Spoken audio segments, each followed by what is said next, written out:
तो मैं आपको एक बात बता दूं कि सबसे बड़ी बात यह है कि अगर हम ये कहते हैं कि भाई हम मांग डिमांड नहीं उठा रहे, मैं आपकी जानकारी के लिए बता दूं, कई इसमें 3-4 लेडीज़ तो ऐसी हैं, जो काफ़ी आदमी ऐसे हैं जो इस दायरे में आ रहे हैं, जो परमानेंट की लिस्ट में 5% का वोट बैठ गया है।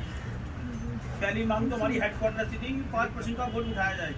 तो मैं आप लोग की जानकारी के लिए बता दूं, 5% का जो वोट है वो पूरी संपूर्ण तरीके से बैठ चुका है।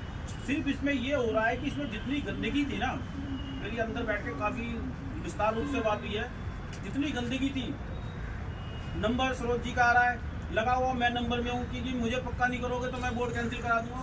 ऐसा इस बोर्ड में नहीं चलेगा। जो मेरा, अगर मेरे पे आप विश्वास करते हो तो इसमें आपको डीएनसी सर की वजह से उंगली रखने की जगह नहीं मिलेगी।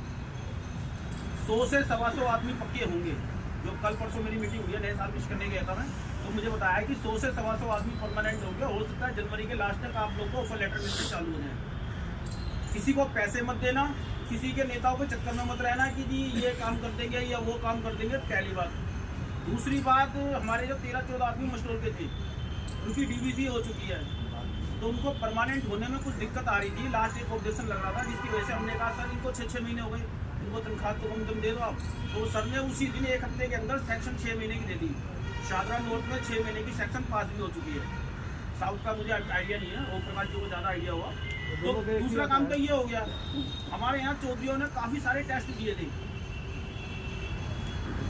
जिसके अंदर 100 से 125-150 आदमी जो थे चौधरी बना दिए। दूसरा काम खत्म हो गया।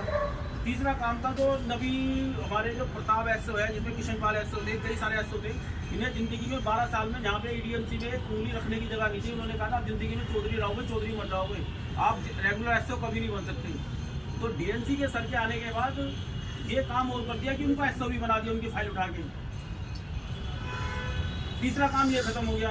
अब जो बोटनी वाले थे, बोटनी वालों को इन्होंने दोबारा से 9-10 एसओ फिर बना दिए। और आप लोग की जानकारी के लिए बता दूं, अभी जो जोन में एडीएच बैठे हुए हैं, इनके अलावा भी नए एडीएच आने वाले हैं। तो जब इतना काम हो रहा है तो हम अधिकारी को क्यों परेशान करें? ये नहीं कि अगर मेरा काम नहीं हो रहा तो सारा हमाम नंगा है। आप में से कोई एक ऐसा है, एक आदमी बता दो जो खड़ा होकर ये बात कह सके कि ये 5% का वोट नहीं बैठा। तो सरकारी काम है। आज की डेट में अगर वोट बैठ गया, इस पर आज साइन हो गए, तो काम करते करते जब हम परमानेंट हुए थे तो हम अगस्त में हुए थे, और हमारी 1 अप्रैल को जो नहीं हुई, तो हमने जो उस टाइम का जो पीरियड था उनने एरियल के तौर पे लिया था। अब ओम प्रकाश जी का है, क्योंकि इनकी डीवीसी हो गई, उस डेट में हो गई ना। अब जितने दिन इनका पीरियड चल रहा है, ये सब इनको एरियल मिलेगा। तो ये लोग जो अफवाह फैला रहे हैं, यार बापू कह दिया, या भाई हमारा अधिकारी है, बापू क्या हम सब कुछ कह सकते हैं। अगर मेरे आज 50 आदमी एक साथ पक्के कर दिए जाए, कोई कहते भाई जूते के अंदर पानी भर के पी लेंगे, क्या दिक्कत है? जिसके 50 आदमियों के घर में जीवे जलेंगे, ये देखो ना उसको कितना बेनिफिट होगा। 125 आदमी हैं, अगर मैं गलत बता रहा हूँ तो मुझे बता देना। 125 आदमी परमानेंट होंगे, 13 आदमी हैं, उनके घर से पूछना क्या हालत होगी। ये लेटर लेते हुए रोएंगे। ग्रुप में तो इतना विश्वास मानना, ये लोग जो घूम रहे हैं ना दलाल टाइप, ये लोग इसलिए घूम रहे हैं कि ये लोग आप लोग को बरगला के कंपनी वालों को हम रेगुलर करा देंगे, तो कंपनी के आदमी कैसे रेगुलर हो जाएंगे? जब निगम के अंदर किसी आदमी को रेगुलर पे अनुबंध के आदमी रखे ही नहीं गए, तो वो अलग से थोड़ी रूल बनेगा। गृह मंत्रालय में भी कंपनी के आदमी लगे हुए, राष्ट्रपति भवन में भी कंपनी के आदमी लगे हुए, तो एमसीडी अलग से थोड़ी है। हमारा ध्यान भी आपको पूछता कौन है? 50 फोन करने के बाद भी 100-150 आदमी। तो ये लोग कह रहे हैं ना बापू, जो घर का जो मुखिया होता है ना, हमारा अधिकारी, कोई एक ऐसा अधिकारी आया है जो 6 महीने के अंदर हमारी मांग डिमांड पे इतना विस्तार रूप से करके काम कर दिया।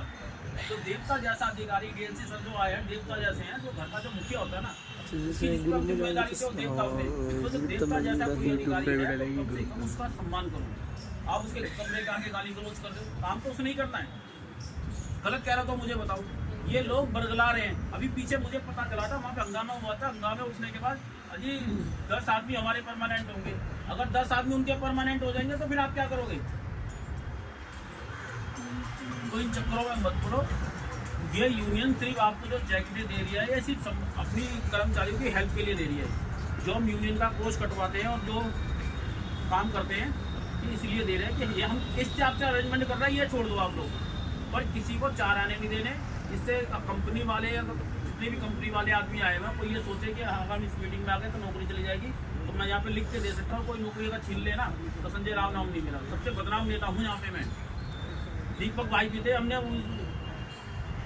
नरपत जी के गले में जूतों की माला पहुँचा दी थी। आज हम जिसके बारे में बोल देते हैं ना कि कल इसके गले में जूतों की माला पड़ेगी, वो अधिकारी के पास रोता फोन कराता, उसका मेरे पास फोन होता है, यार संजय भाई ये क्या दिया। तो ऐसा कुछ नहीं है, अगर आप लोग आ रहे हो तो कंपनी वालों को जो सम्मान मिलेगा वही मिलेगा, इसके अलावा हम कंपनी वालों के लिए कुछ नहीं कर सकते। पहले हम एक स्कीम चला रहे थे, जो कच्चे आदमी है हमारे, परमानेंट आदमी है, किसी को 15-20 हज़ार रुपये की जरूरत हो, क्योंकि लॉकडाउन की वजह से ना दिक्कत आ गई इसके अंदर, तो आप क्या है कि 3-4 महीने के अंदर एक स्कीम ऐसी चलाई जाएगी जैसे आप हो, आपने तो जिन्हें उस पैसे कई बार लिए, कई बार वापसी मिले, बहुत आदमियों ने लिए, कईयों ने फोटो डालने से मना करा तो हमने डाली भी नहीं। तो ऐसे काम हम वेलफेयर के लिए करेंगे। जो यूनियन का चंदा है ना वो कर्मचारी के लिए, यूज के लिए ही होना चाहिए। लोगों ने करोड़ों लाखों रुपए का चेक लिए, कुछ क्या दे के गए आपको? कुछ दे के थोड़ी गए। तो ये जो मरे गिरे का पैसा है, जो निगम के अंदर जो पैसा आता है मरे गिरे का गुममुख का पैसा है, तो ये पैसा किसी को पनपने नहीं देता, तो लोग पनपते भी नहीं है। तो मेरा सबसे यही कहने का विचार है कि इन लोगों की अफवाहों में ना पड़े और अपना जो भी है इस जैकेट के लिए, जो भी जैकेट है, जूते हैं, जो भी सब लोगों को देंगे। ये लोग मुकेश जी बैठे, हमने एक LED भी गिफ्ट किया था, तो ये तो सब चलता रहेगा हमारा। हमने एक चौधरी को चैन भी दे दी थी, अब कह रहे कि एक ही चौधरी को क्यों दी भाई, वो इस लायक हमने दे दी। पर ये सोचो ना कि हमने दे दी, ये मत सोचो कि किसी एक को तो मिली, सबको तो हर चीज़ नहीं मिल सकती। अब आप जहाँ बैठे हो, जहाँ पे लेके जाओगे, जो नहीं आया वो कहाँ से लेके जाएगा? सही बात। उसने कोई ऐसा काम कर रखा होगा कि चैन क्या सब कुछ देना पड़ेगा। मेरी सस्पेंड की कई बार फाइल बना दी। अभी घनश्याम ऐसा है, वो कहता है भाई कोई भी आदमी यूनियन का चला गया तो मैं देख लूंगा। अरे तेरे कल का भरोसा नहीं, तू कल इस यूनियन डिपार्टमेंट में रहेगा नहीं रहेगा। हम यहीं पे आए हैं, यहीं पे रेगुलर हुए, यहीं परमानेंट पर रिटायरमेंट होके जाएंगे या मर के जाएंगे। अगर आज हमें कोई सस्पेंड भी करेगा तो भी हम 3 महीने बाद फिर यहीं पे आके मरेंगे। हम कहाँ छोड़ के जा रहे हैं डिपार्टमेंट? एक अफवाह उड़ा रखी, संजय राव की परमानेंट सस्पेंड की फाइल बना दी।